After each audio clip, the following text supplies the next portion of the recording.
Second. Alrighty.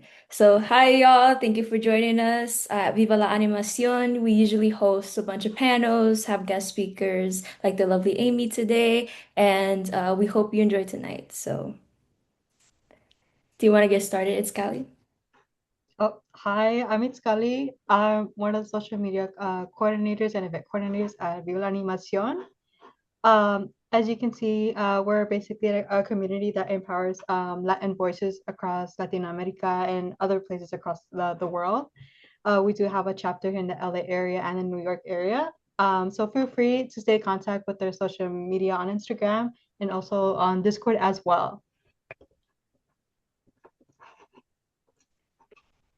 Now it's all on you, Amy. It's all on Oh you. my gosh. All right. Hi everyone. My name is Amie Sanchez. Hope everyone's doing all right. And I'm a storyboard artist born and raised in Southern California. I am a first gen kid of Nicaraguan and Panamanian parents, and I've worked at Nickelodeon and Nelvana on the Rugrats reboot and an original series called Zoki of Planet Ruby. And I'd love to tell you guys about my animation journey and how it's helped me with my personal projects. So, to start from the beginning, you guys can see everything, right? Like, we're good? Yeah, Yeah. okay.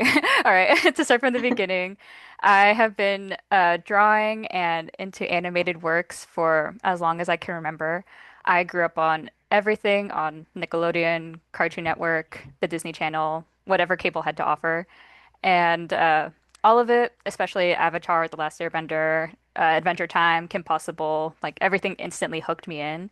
The thing that like really got me into storyboarding was specifically watching the like deleted scenes from the first Incredibles movie when they used to do like bonus features for DVDs and stuff. Like 6-year-old me like couldn't comprehend that like, oh, you can just like draw rough drawings like that and like they look good. It's like, whoa, you can do that. Like it was really inspiring to me.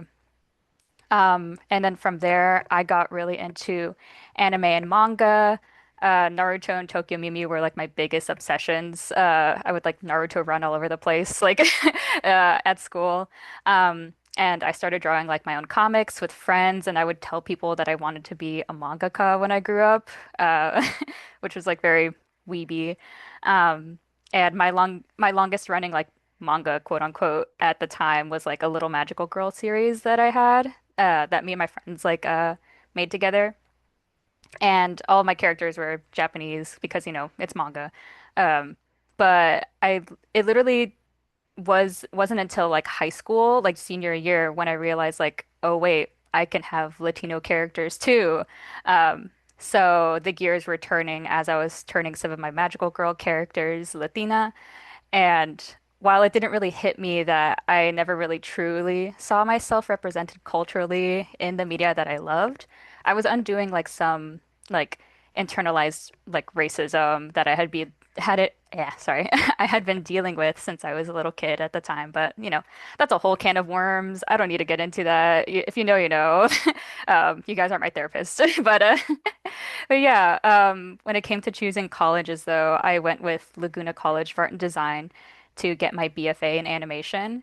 And I was pretty set on being a character designer, with storyboarding being like my plan B going in. I actually attended a few Latinx in animation events when they were on the up and up in 2018. Like my buddy and I would drive from Orange County to Los Angeles, and not really do much because we were too afraid to like talk to people. We didn't know a whole lot. There were more like industry people than students.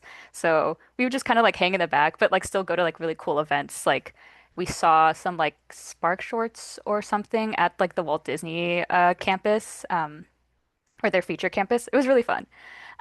So we did a couple things like that. And I graduated college in 2020, not really feeling like I had the tools to be either a character designer or a board artist.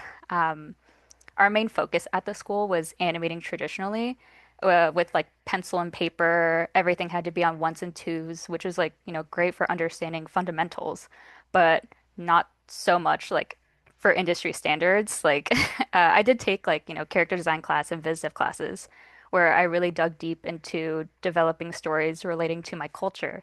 specifically the mythology, since there are like so many cool creatures. Like, um, but because I was like really never exposed to like Panamanian Nicaraguan mythology for, complicated family stuff that I don't need to get into, I mainly did like my own research, like looking through articles and photos online, just doing a bunch of reading. And the more research I did, and the more I like questioned my family and like how they interacted with like certain mythologies when they were growing up in their countries, things were like really clicking for me. Like I knew that, there were stories that could be told with interesting characters or with these interesting creatures. And because they're all basically like, fantastical cautionary tales that are meant to like just bring the good out of people. There's like El Cadeo and La Careta Negua. Like, there's so many like cool creatures that people can like, use as a like driving vehicle for their stories. Um, yeah, so sophomore year of college, I started designing Ciguapa characters, which, if you don't know already, are creatures that look like women with blue skin, long dark hair, backwards facing feet. They're similar to like mermaids in that they like lead men astray into forest with their beauty and then kill them. Uh, I wanted to develop a story that was like Romeo and Juliet-esque, like a Little Mermaid inspired, involving like a ciguapa and a human man falling in love. But I quietly stopped working on that once I realized they were more like Dominican Republic mythological creatures and not Nicaraguan ones like I had initially thought. I'm not sure like what happened during my research, but I like could have sworn I thought they were Nicaraguan. But it's like totally fine. It led me to like a different project that I would like further like develop on my own. But someone should definitely make a story with Ciguapas because they're really cool.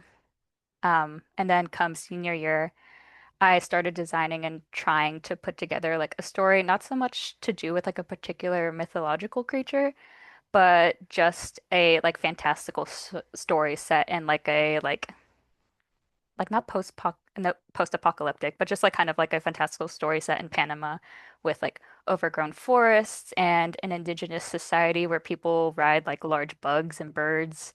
Um, I haven't really touched that concept since college, since that like VizDev class, but maybe like, one day I'll come back to it. And to be a little gossipy for a second, when I was like developing these characters for that class, like my professor made some like really weird comments and like was just being like really weird towards my projects. She like refused to like pronounce like my characters' names and stuff and like didn't understand the concept all that much. She was just like a weird white racist lady who worked for Disney back in the day, and she later got exposed for being a part of the January 6th insurrection, which is like really crazy. I know, right? Like it's crazy. But yeah, never really liked her, so she's gone. Um, but yeah, anyways, um, I started working on my senior thesis while I was working on this.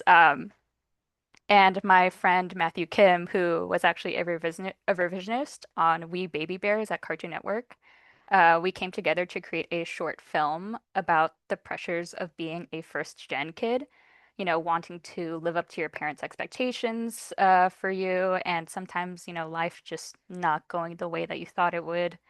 And we decided to make our character half Korean, half Panamanian, and just kind of gush about our feelings through our main character, who is confronted by like a little paper girl that's actually made out of a letter that she had written to herself when she was younger. Um, the letter is filled with things that she wanted to do, like in the future, but the main character gets upset that none of it happened. It was just really fun to explore those feelings at that point in time. In college, everything feels so like intense, everything is on the line. So it was nice to just like make a small little film about like, not ruminating on things that could have been and just doing your best. Um, I wish I had been, I wish I had been better at archiving things in college, but I had like a bajillion flash drives and like a hard drive that was filled to the brim with stuff. And I can't find my film anymore, but that's okay. I got a grade for it. I'm okay. Um, and then after college, again, I wasn't really feeling all that satisfied. I didn't know how to use Storyboard Pro, and I didn't really understand what being a storyboard artist entailed. So I steered myself towards the story path, and took a workshop at the Concept Design Academy in Pasadena junior year. And that was super helpful. I definitely recommend taking like any workshop or courses there. Very insightful. Um, and I also took a Warrior Art Camp class in 2021. They're all uh, the Warrior Art Camp classes are remote, so I also recommend those. They're very fun. Um, and from there, I just started learning how to use like Storyboard Pro on my own. And I learned that I like really enjoyed drawing roughly and treating scripts like puzzles, like trying to solve problems and make certain shots fit depending on like tone and character moments. And throughout all this, I was working on like a few things. I was working on an original pitch Bible that my friends and I put together, a Sonic the Hedgehog fan project, and my Segwa story. So, when I was living with my college friends, we made Studio Rana, which is like our little friend group, and we put together a story called GLHF, like Good Luck, Have Fun. And it's all about an all-female high school esports team that tries to rise up their ranks in their small town.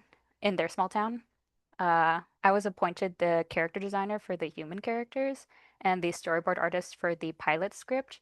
And it was all like, it was super exciting just to make something like small and fun with my friends. And we were all passionate about the project. We have a script and some ideas for other episodes beyond the pilot. But life gets in the way and we haven't been able to come back to the project. But hopefully in the future we can like fully flesh it out. Um, and maybe launch like a YouTube channel for the show or maybe put up like a Kickstarter. But we'll get there when we get there. And for now, we just have the pitch Bible. It was just another project where we wanted to create like a diverse cast and represent our personal life experiences. And what something that really helped me understand Storyboard Pro was working on a Sonic the Hedgehog like fan project. It was for a Sonic Adventure 2 storyboard fan project. I hopped on a little bit after I graduated, and it was actually run by animation and comic professionals who had been working on the project for a long time. And I had just boarded one scene for the project, but I got a taste of like working professionally with a team remotely. I roughed out boards, got feedback, and implemented that feedback and finished up my boards. It was super simple. And unfortunately, the project went defunct just like 2 years ago. So everyone wasn't able to like, or everyone won't be able to see like the whole project come together. But it was still like a nice little exercise for me. And I connected with some of the other board artists who are actively working in the industry. So I got to make like fun connections there. And like while doing those two things, I was also developing like my personal Segwa story. I hadn't put much thought into the story involving a witch character with a skeletal like horse head and incredible that had incredible strength and speed. And I was just more fascinated with aspects of the myth. Like there can be multiple of them, deals with the devil are made, and they kill womanizing men. Um, I tend to like design first, then think of stories later. Um, and I was mainly just like focusing on how I wanted to go about designing each character. And I wanted to especially focus on the horse skull. Um, I stylized proportions of the skull to make it easier for shorthand because there was no way I was going to like draw the big detailed skull every single time. So I had boarded out a little like pilot type sequence for my portfolio in early 2022. That's still up to this day on my portfolio. And a little while after that went up, I got my first storyboard test thanks to some like industry friends that like shared my portfolio around. And the test was for the Harley Quinn show for revisionist work, which like I had been watching at the time and like I really loved it. I remember like not having a whole lot of time to work on the test. I think I had like maybe a day or like a day and a half. It was like a really quick turnaround. I was so scared.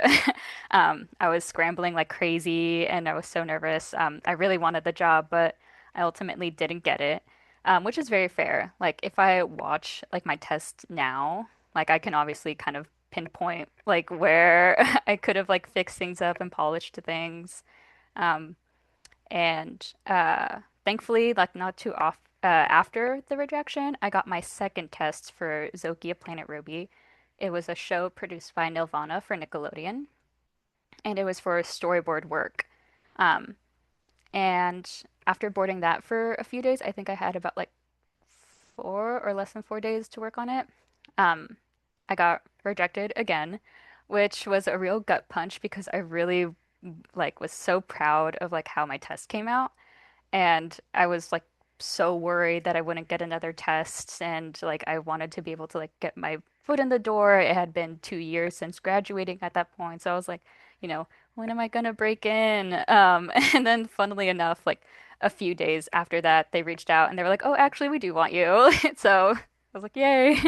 Um, and I had started in April of that year, 2022, and wrapped up in November. And I was nervous the entire time. All those months, incredibly nervous. Like one thing I had a hard time doing was asking questions. I went into the show thinking like, okay, I'm a board artist. I should already know what to do. I need to act like I got it together. And like I didn't start with like an entry level position. I just went straight into like the lion's den for my first job. And thankfully, everyone on the team was super supportive and like understanding that I needed some guidance at the beginning. And I was able to adapt pretty quickly. Like the show's style was very flat, but very gag and pose focused. I pushed all kinds of expressions, punched up jokes and scripts, and I just went incredibly like cartoony with the whole thing. It's very like SpongeBob-esque in nature because the creator of the show like did work on SpongeBob for a very long time. So it was fun to like kind of be in that environment. And It was the exact opposite of the Rugrats reboot that I hopped on like shortly after I rolled off Zoki. I think it was like literally a 2 week period where I had like no work and then I rolled onto Rugrats. It was crazy. But yeah, I had a lot of like really threw me in for a loop. Like going from a 2D zany, wacky show to a more grounded 3D one took a lot of adjusting to. The psychology of the show was very interesting because of all the dynamic, low-angled shots that were saved for like the babies, like the main cast.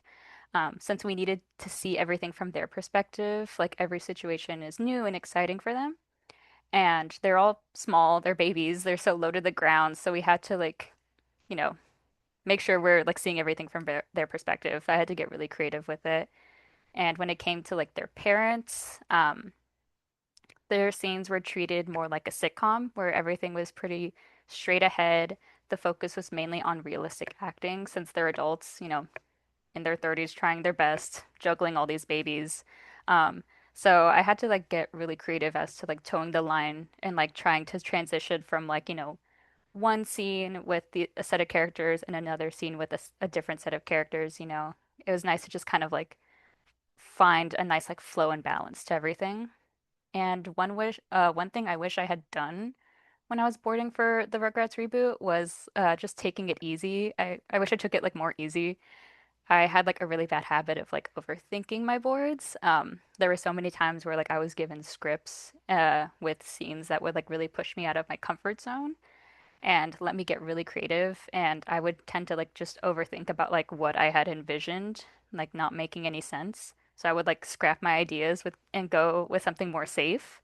And then I would get notes about how I should have gone with like what I initially had. And then you know. I didn't trust my sensibilities and like let imposter syndrome take over um, when I should have just like explored my creativity more. I I'll look at like old boards and just go like, man, I should have done this. I could have made this funnier, and I probably would not be thinking that way if I had just like trusted the process, um, trusted my gut, and had fun. And I fell in love with storyboarding because it's fun, you know. Um, And I was really worried about going into this show, um, thinking I wouldn't have like much creative freedom since, it's an established IP with a huge like cultural representation or reputation. Um, and like, maybe I had like thought like, oh, maybe Nick will like rule over with an iron fist uh with this show, but like I could not have been more wrong. The team like really wanted this show to be special for the generation that was watching it, while still reaching out to the generation that grew up on the original show. I personally grew up with the show, but I preferred the spin-off, All Grown Up, when they're all like not teenagers, but just like older. Um, but the way the team just really wanted to like add more to every character and more to the world that they lived in, like really made it exciting for me to work on it. And it was really bittersweet to like roll off the show in March of 2024 while like my first episodes were airing for the first time on Nicktoons, like at the exact same week, like my last week, everything was airing, and I was like, oh my gosh. Um, and it just felt so wild to like leave the studio that like made all these shows I grew up on that led me to where I was. And it's coming up on 2 years of unemployment now. And with all this time that I've had on my hands, I've been able to enter the anime convention circuit, going to artist alleys with like my fan merch. I love making like, fun merch of like my favorite video games and anime and like talking to people at conventions about like my animation experience and just like my artistic journey and also just like blabbing about fun anime video game stuff. And so that's been really fun to do while I've been unemployed. And I've been drawing a lot for myself more, and I've been doing a lot more traveling. Since I didn't do much of that while I was working, I was just way too focused on, trying to build my career. And, you know, I didn't take time off for fun when I really should have. Um, I actually went to Nicaragua back in 2024 and stayed in Esteli with family. And I went to León for fun. And I climbed Cerro Negro, which is a small active volcano that's like me in the middle, about to slide down the side of a volcano. It was really crazy. Um, and oh, I lost my place. No. Um, yeah, okay, so yeah. And the last time I went to Nicaragua was when I was 16. So it felt really good to like come back to it all. And during my trip, I was learning more about my family and I was just getting really ex inspired to keep working on my Segwa story, um, and put more of myself and my family into it. When I was working on Zoki and Rugrats, it it made it what made it so fun was like how many of the episodes concepts were based off of like real experiences. Like as silly and kooky as those shows' cores were, um, I worked on some episodes that felt like so human and raw, like the Mother's Day episode where Chucky comes to like terms to like it comes to like understand what happened to his mom. And I don't know if you guys watched the original show, like his mom is dead. So like that I worked on the episode where like he, remembers his mom and it's very sweet. Um and even for like Zoki, the main character is from a mixed family and that's based off of the creator's like actual real family. And I think when I was working on it, I was told that the main character Ruby, who is half black, she was technically like Nickelodeon's first black like female lead in a TV show, and I'm just like, oh, that's really great that I got to be a part of like such a historical show. That should have gotten more love. Like I wish Nickelodeon gave it more love. But yeah, I want to capture like that kind of sincerity in my personal projects. I've been working to like portray feelings like anger and betrayal in a hopefully relatable way, you know? Um, and because I still haven't like fully recovered from burnout, the project is still cooking. And just like all the small things I'm trying to do for myself, artistically. I've been like boarding small bits here and there and working out story kinks with friends. And I've been trying to remind myself, like, I don't have a deadline for this. I don't need to rush this out at all. I can, like, just take my time and I can get it to a point where, like, I feel like I'll be ready to share the entirety of it to the world. Like, the time will come. But, I'm just trying to like have fun with it and just remind myself that it's for me. Because at the end of the day, like I'm making it for me and not some corporation like Nickelodeon or anything. Um, and so far, my story is about a woman who was killed by her fiance, who was only using her for social gain, and she comes back as a Segwa to reenact revenge on him, with the help of another woman in search of her mother, who might also be a Segwa. And because I want there to be lots of action, I've been trying to study more action sequences in film and uh, TV shows to strengthen my sensibilities there. Drawing the Rugrats babies waddle around didn't really make for intense action, so I definitely need to brush up on my skills there. Um, and I would be lying if I said there wasn't like a part of me that feels like a, tourist in all of this. Um, and while I've been working on my personal project, I don't know a whole lot of Spanish. Um, like I know, just enough to get by. And I've only like, visited Nicaragua like a few times and been to Panama like one time and like due to weird complicated family stuff that I don't need to get into.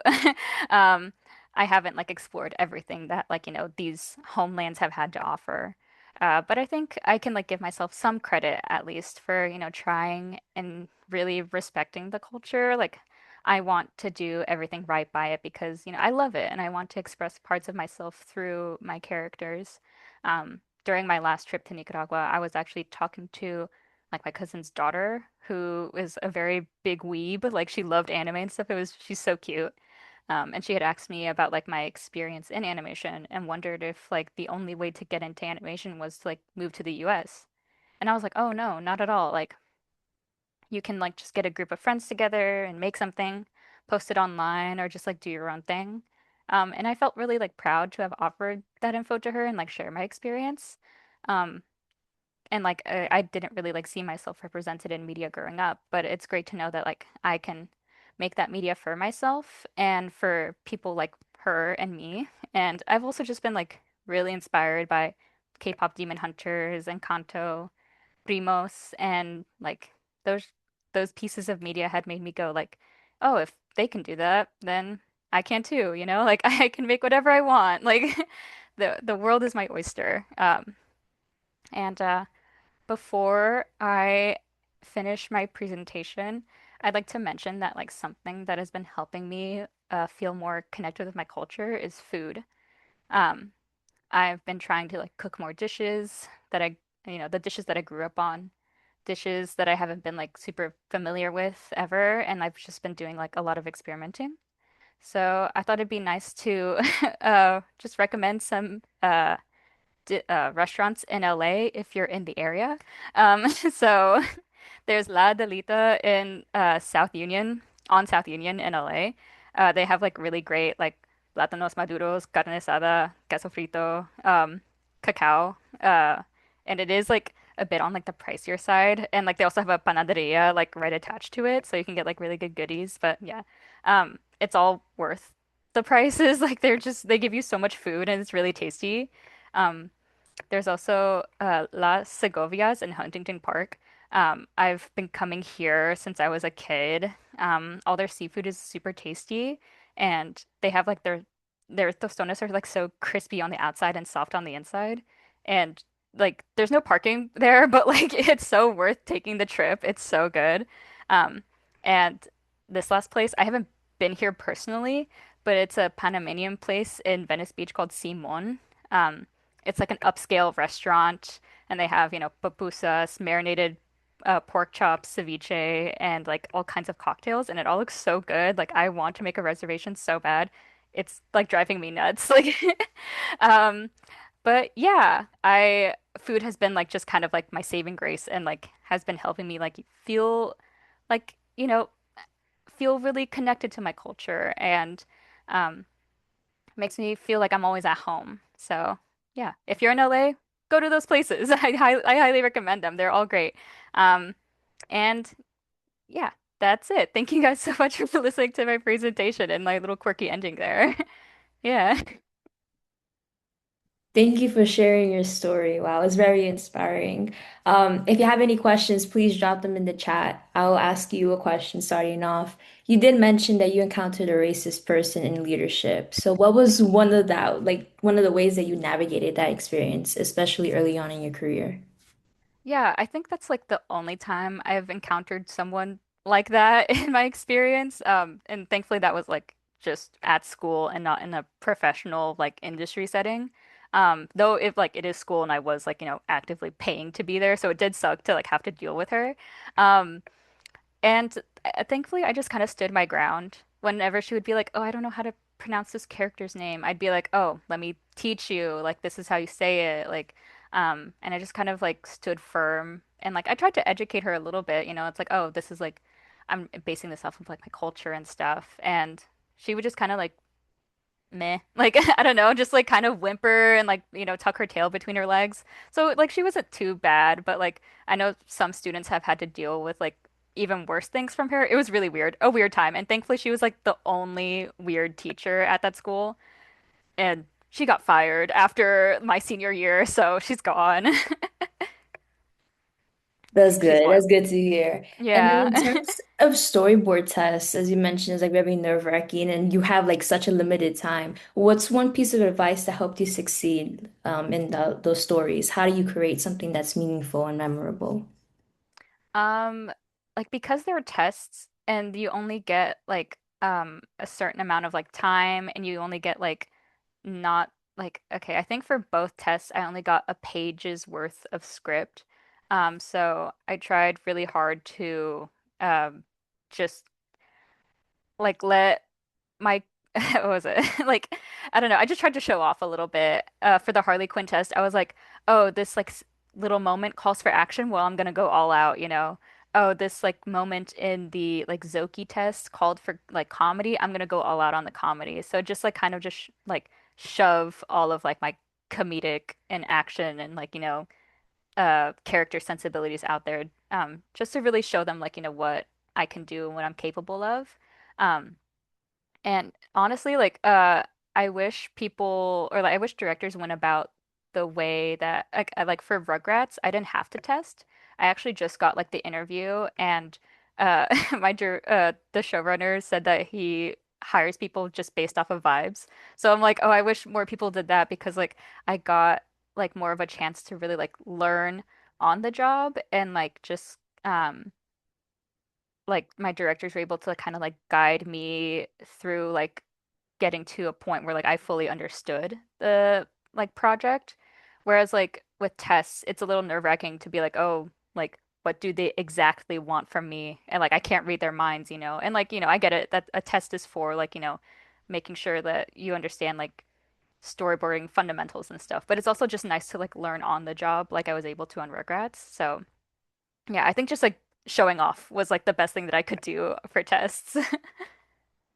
No, for sure. And then honestly, going into more in your career, like receiving feedbacks and taking that in, specifically with notes. How do you differentiate what notes you take and then revise your storyboards? And then what notes do you leave behind and you're like, okay, I don't necessarily agree with that. Um, I I don't think there were too many times where I pushed back on notes Hmm. because like I only have like 2 years of experience. I feel like that's still pretty junior level in terms of experience. So I was honestly just like always taking in notes and implementing them because I'm like, my like supervisors and stuff have been in the industry for so long. It's like they got it all down.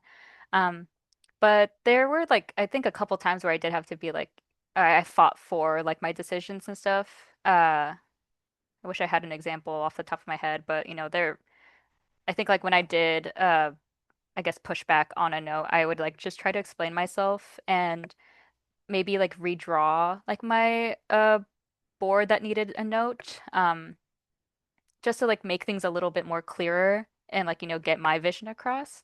And but like it's all a collaborative process. Like it's not all like just dependent on my choices. And again, like I'm still pretty fresh in the industry, so I am always like, willing to learn and like, some people like don't see things the way I see them. So sometimes like or like when you are boarding, you're kind of just like in your own world, like doing your own thing. And then like when some a second, opinion comes in, you have to be like, oh wait, yeah, you're right. It's not just like me in my own world. Like, um, I do like need notes and I do need some guidance sometimes. So, yeah, notes are never a bad thing, It's always good to just like keep learning.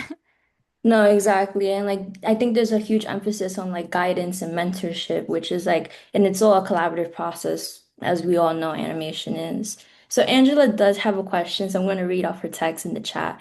Love the presentation. I know the animation industry can be turbulent at times, employment-wise at least. And you mentioned you've been unemployed for the past 2 years. Have you had to find other jobs in the meantime, or can you get by just working on smaller projects? Yeah, I did have to work part-time for like a hot second. Um, I had like done or I had like worked part-time like at so many jobs while I was in college. Like worked at restaurants, clothing stores. I did so many things. So like having to go back to part-time jobs, like going back to a part-time job, it wasn't too bad. I was like, I need money, and on the sides, I was like uh working towards like doing more tabling and stuff. And now thankfully tabling has been like more sustainable for me.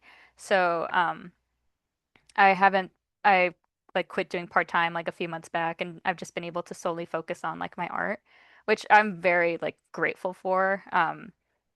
I know it's like, it, it's not easy to do that. Like, uh, so I don't know. It's just like I'm trying to make like the best out of my situation and just focus on my art.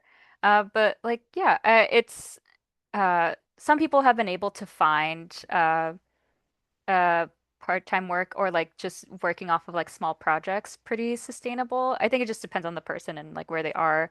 Living in Los Angeles, it's really, really expensive. So it's like, yeah, you kind of do need to like, you know, dip your toes into like so many like areas and stuff just to like live. But and some people like can make just working on art like, they can make it happen.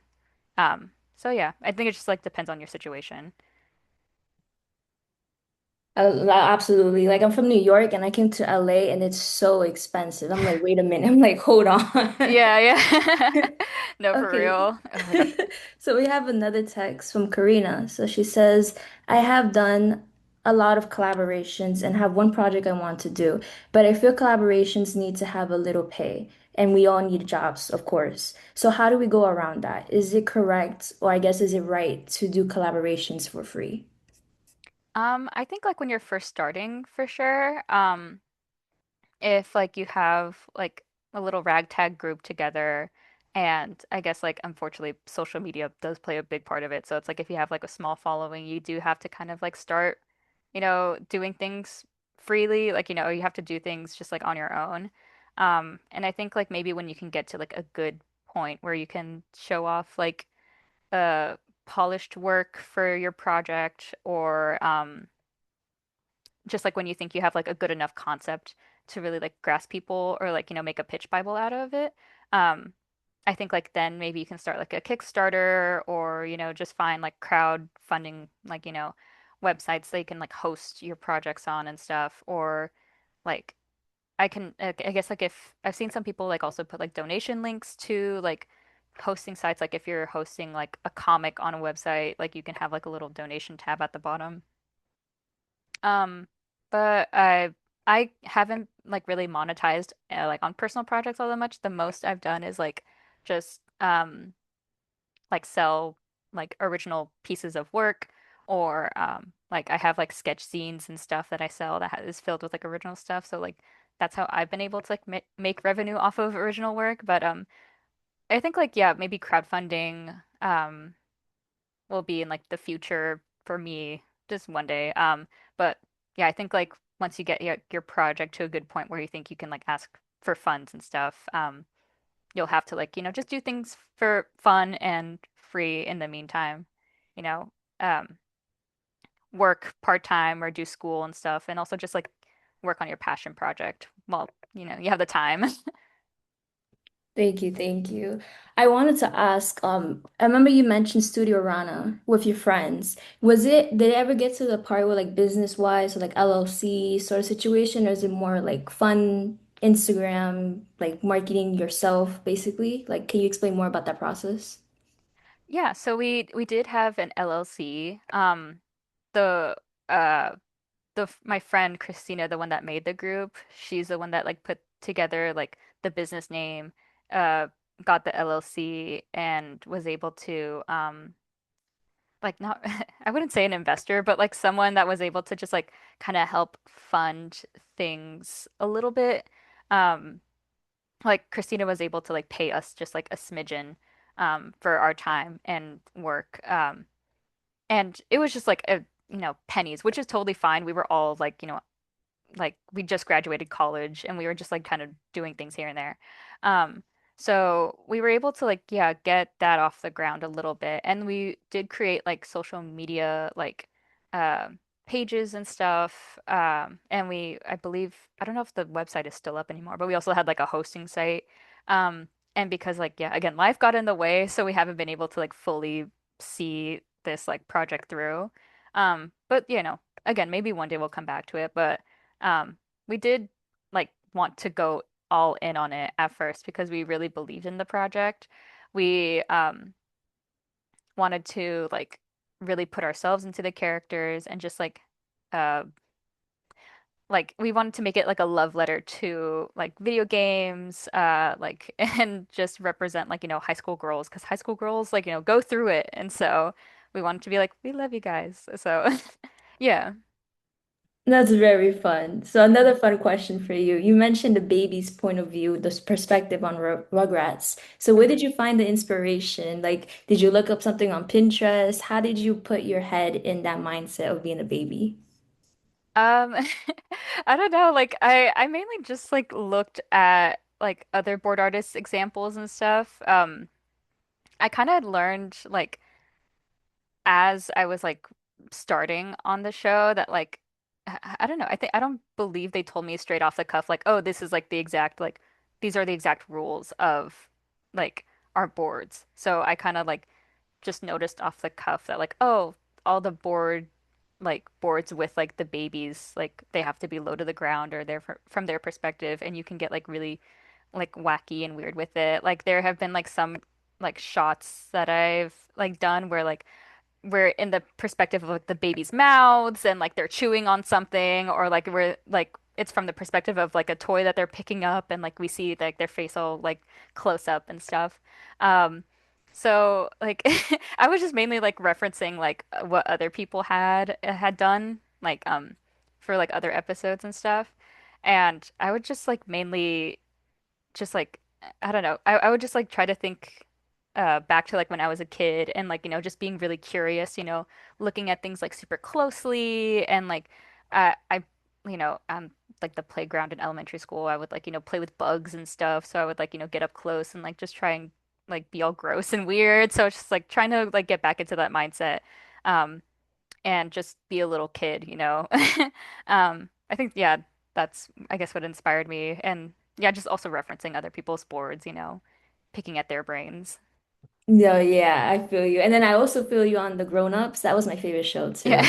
Yeah, I was like, oh yes. Yes. It- Oh my gosh. I like love time skip stuff in like video games and yeah. shows. So I'm just like, time skip show. Whoa. Like Whoa, I loved right? I'm like, oh it. my gosh. It's like hmm it's Callie, do you have any questions you want to ask? Yeah. So like I know you mentioned about like connecting with like emotions and like how like there's like a wholesome episodes and there are other episodes where it's like very like sad. So like how do you visually communicate your like emotions and pacing in your boards?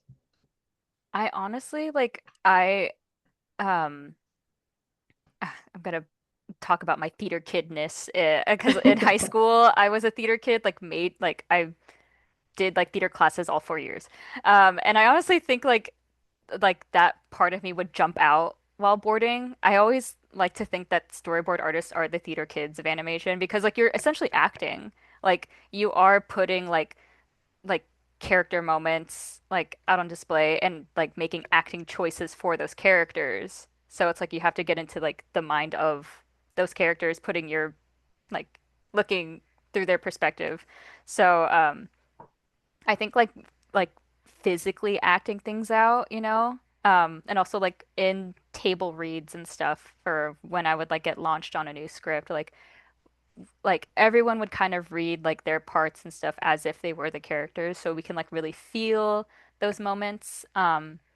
Like, if I were to read like a part of the script and like a character was feeling happy, I would like, like say it out loud or like say whatever they're saying out loud and like physically try to like feel that happiness like within me.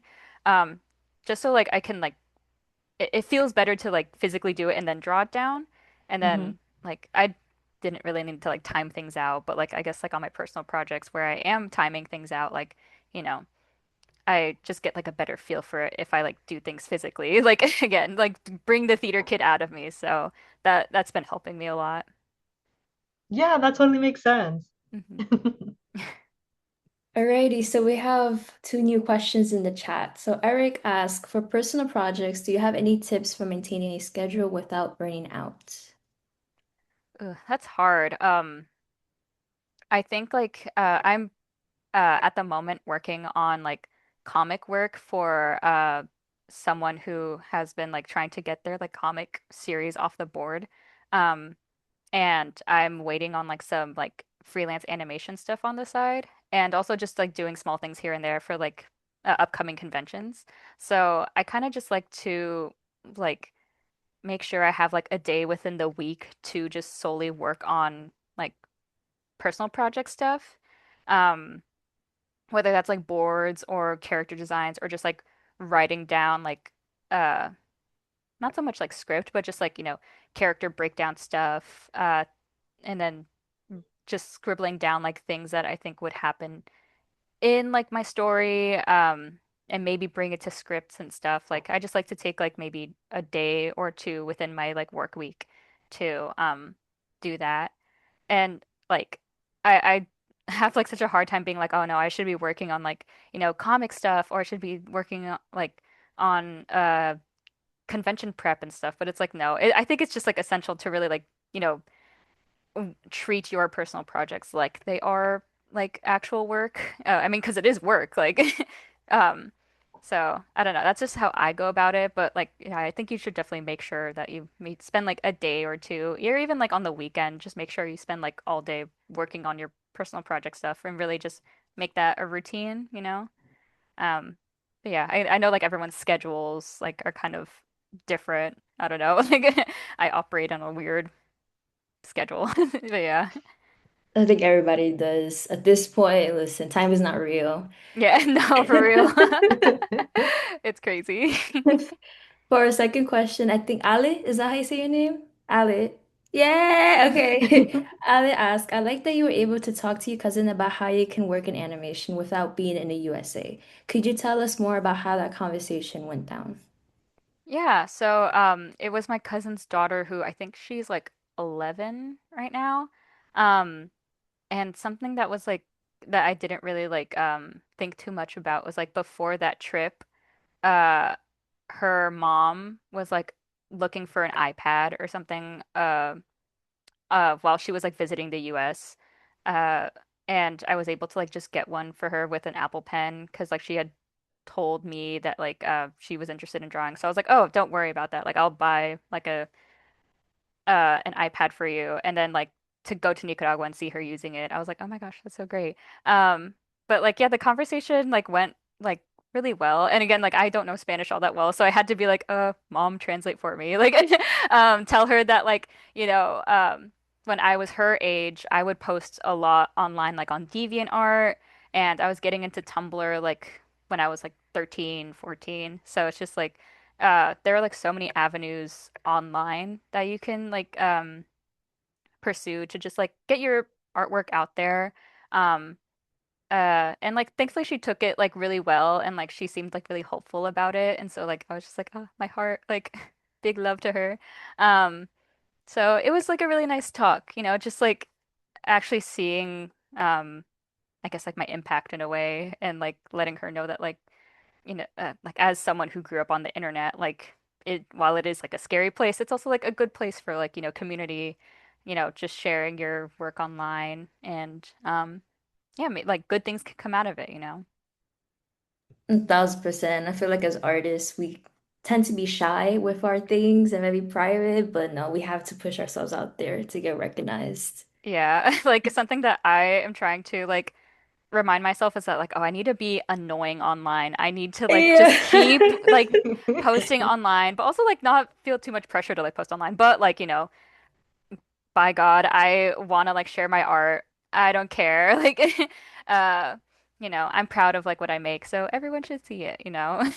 Exactly. And y'all, if anybody just like scrolls and doesn't like or anything like that, it's okay. You're always gonna have Yeah. lurkers, always. Hmm. Yeah. And like again, like you can get like great opportunities from like posting online. Like thankfully I like yeah, met friends who were in the industry like while I was in college that were able to like spread my portfolio around and like even and like help me get my first tests and stuff. And even with this like comic work that I'm freelancing on right now, um like I like met this guy like online and then we met in person at Lightbox Expo and from there we've been able to just like garner this like like a mentorship in a way because he's been really great. He works at Pixar and he's super cool. So like working on that has been like really fun. So like yeah, good things can come out of just like sharing your art online and then people can see like what you're capable of and they can see if you're like a good fit for certain like projects and stuff. Yeah. For sure. And I know we are running out of time, so we have one more question. It's Oh. about storyboarding. hmm So, is there any tips on staying on model when storyboarding? I don't know if I'm too much of a perfectionist, but I do struggle with that. I feel like with boarding, it depends on the project that you're on. If it's like a personal one, you can kind of just like do your own thing. And like in the industry, they are a little bit more like uh precious about you being on model. And it also depends on each production. Like thankfully with Rugrats, I was kind of able to like put my own style into it. Whereas no, like something like I believe like the Loud House or Casa Grandes, they were like, oh no, you need to be like on model and it needs to look exactly like the character design, like sheets and stuff. Um, and I think your answer is right there. Character sheets, like just making sure that like you have like the guidelines and visible like guides that'll help you understand like facial placements on characters or like establishing rules for like how the clothes work and stuff and just like setting like if you're working on a personal project just setting those rules and making sure that like when you do board them like your shorthand like looks pretty close to like what you have and again like you can also say your own rules for boarding like sometimes it can be like one-to-one with the character designs or like just loosey-goosey as long as it just like is clear as to like what the acting is um and like your character designs can be like super distinct and stuff so as long as that like those visuals can kind of go through with your boards I think you're okay again it's like just setting like your own rules and stuff I like tend to like also get like caught up in like trying to make my board super clean, but it's like that is not the point of boarding. The boarding is just making sure like the acting, staging, and your vision comes across. Like not so much that like oh you can see like the small details on the character. It's more just like the acting that's important. All right. Thank you so much, Amy, for your time and your insights and your advice. We appreciate it so much. Before Yeah. we end the night, though, do you want to share any links to your website, to your Instagram, to your artwork? Yeah, on Instagram, Tumblr, and Blue Sky, I am Amy Tita on there.